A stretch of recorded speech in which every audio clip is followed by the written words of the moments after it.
Hey, I'm Pat. Welcome to Bible U. Today we're going to talk about what's with all these names about this guy named Jesus Christ.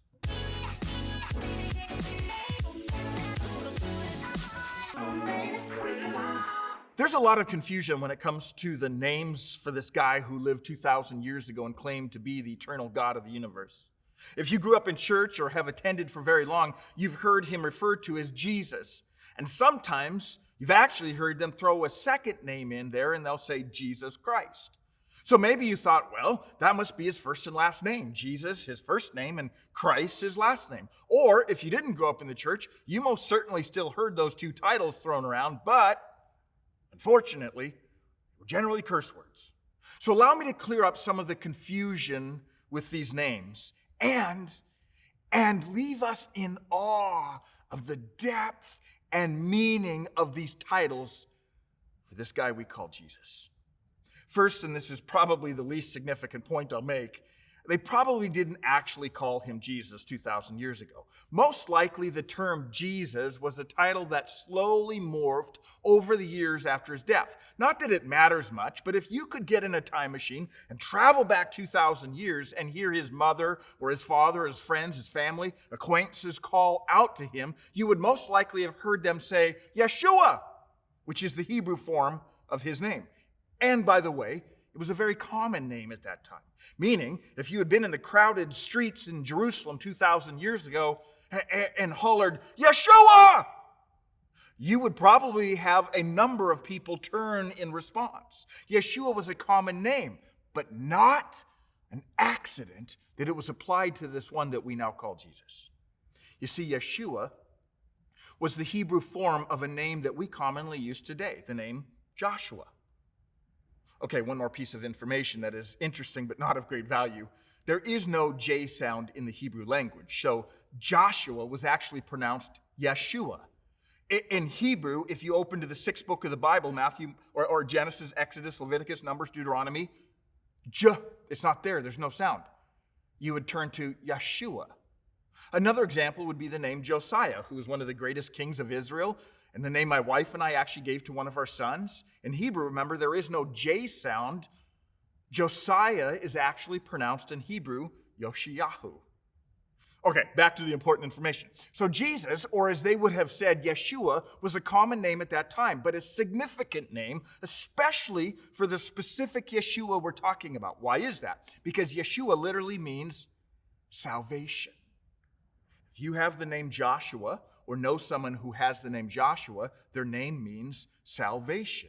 In Hebrew, if you were talking about someone needing salvation from something, you would say they need Yeshua. What did Jesus or Yeshua come to do? He told us. At one point, Jesus said, I came to seek and to save that which was lost. He literally used his own name. It's as if he said, my name is Yeshua, and I came to bring Yeshua. Do you see why it was no accident that he was given that name, Yeshua?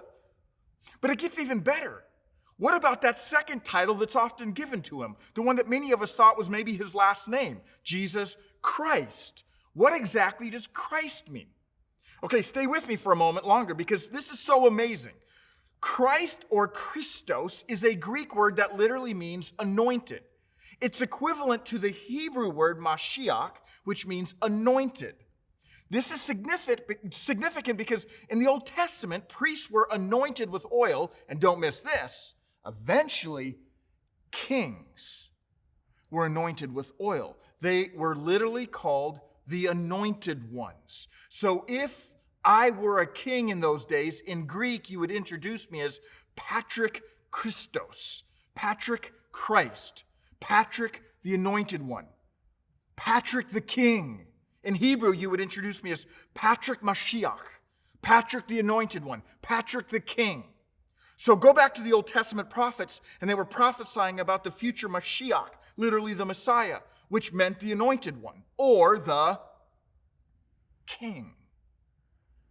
If you're catching this, you get that Christ isn't so much a name as it's a descriptor. Christ is added to Jesus' name as a descriptor of who he is. Who is he? He is the anointed one, or he is the king. Jesus the King. Remember when the Magi came looking for little baby Jesus, the Christmas story?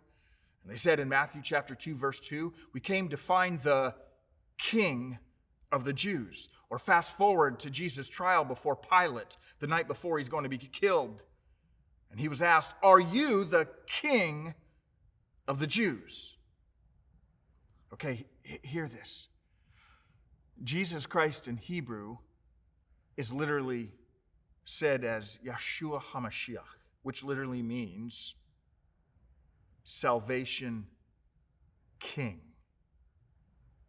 Oh, if you and I get this, there are huge ramifications for us.